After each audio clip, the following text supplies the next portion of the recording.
Bismillahirrahmanirrahim. Assalamualaikum warahmatullahi wabarakatuh. Saya atas nama Suci Ramadhani dari Prodi Teknologi Hasil Perikanan dengan NIM S1092019210030 akan menyelesaikan tugas MIT pada minggu ke-8 mata kuliah Kimia Dasar. Yang pertama, jelaskan 3 periode dalam sejarah perkembangan ilmu kimia. Ilmu kimia adalah yang hakikatnya mempelajari tentang susunan, struktur, sifat, dan perubahan pada materi. Kemajuan teknologi adalah bukti nyata akan perkembangan ilmu kimia yang begitu pesat pada abad ke-18. Kemudian menurut Democritus, setiap materi apabila dibagi menjadi 2 bagian secara terus-menerus akan menjumpai sebuah partikel terkecil yang tidak dapat dibagi kembali. Kemudian partikel indah yang disebut dengan atom.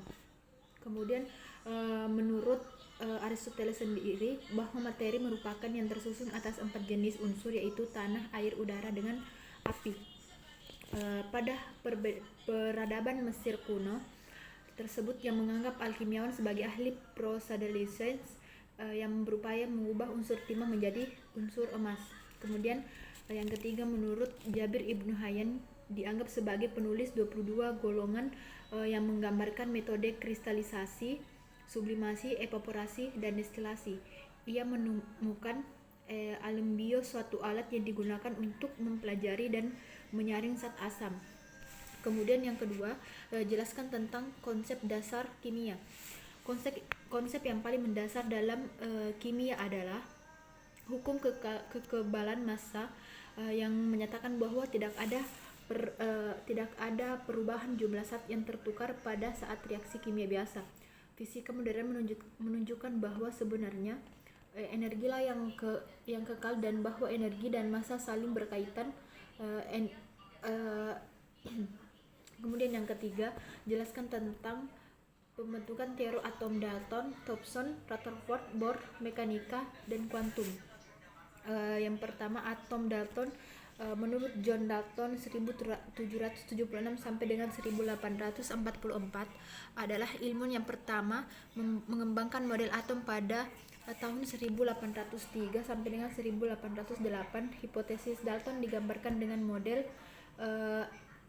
atom sebagai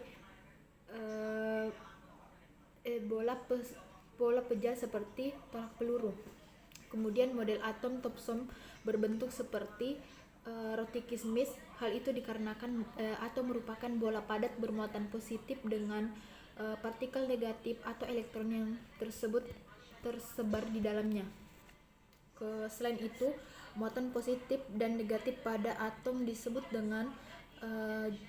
tersebut adalah jumlahnya sama. Kemudian model atom Rutherford dikemukakan oleh Ernest Rutherford pada tahun 1911. Dalam teori atom ini, setiap atom mengandung inti atom yang bermuatan positif dengan elektron yang mengelilingi dalam lingkungannya. Kemudian model atom Bohr dicetuskan oleh Niels Bohr dan Ernest Rutherford pada tahun 1913. Dinyatakan bahwa atom terdiri dari inti atom yang mengandung proton dan neutron yang dikelilingi oleh elektron yang berada dalam orbitnya atau tingkat energi terbentuk. Orbit ini dikenal sebagai kulit atom. Kemudian yang terakhir, mekanika kuantum didasarkan pada dualisme sifat elektron yang sebagai gelombang dan sebagai partikel, teori Schrödinger, dan prinsip ketidakpastian. Heisenberg melakukan model atom mekanika kuantum, yaitu posisi elektron dalam atom tidak dapat ditentukan dengan pasti. Kemudian yang keempat, jelaskan tentang sistem periodik unsur, fungsi tabel kolom dan baris. Kemudian jelaskan tentang derek Lautronida dan Antinotida. Jelaskan tentang gejala A dan B. Fungsi tabel periodik unsur sendiri adalah untuk membantu mengetahui nomor atom, konfigurasi elektron, dan mempelajari setiap sifat-sifat unsur beserta keterangannya. Kemudian pada tabel sistem periodik akan ditemukan golongan dan periode di suatu jajar. Yang pertama, jajar A itu ada beryllium atau Be, magnesium atau Mg, kalsium atau Ca, strontium atau Sr, barium atau Ba, dan radium atau Ra.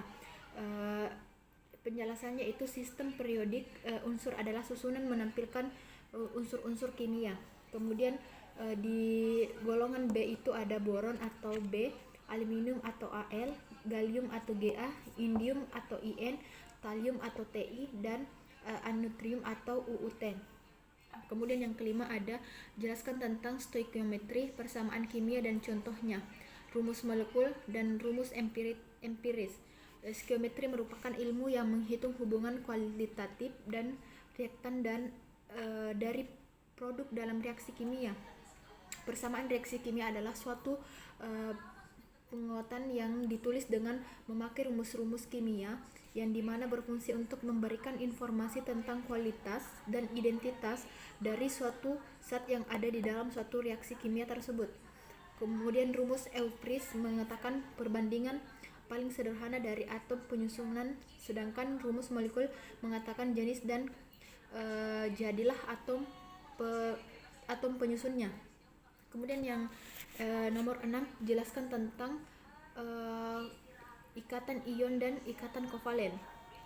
Ikatan kovalen terbentuk antara dua atom unsur dan logam.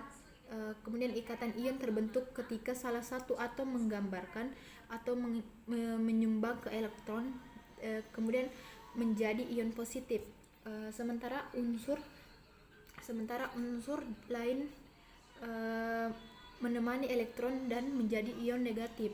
Ikatan ion terbentuk antara atom unsur logam dengan atom unsur non-logam. Kemudian yang terakhir nomor 7 yaitu jelaskan tentang ikatan hidrogen dan gaya van der Waals.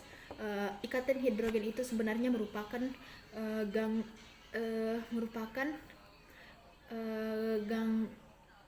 pegangan dipol-dipol yang terjadi antara molekul-molekul polar.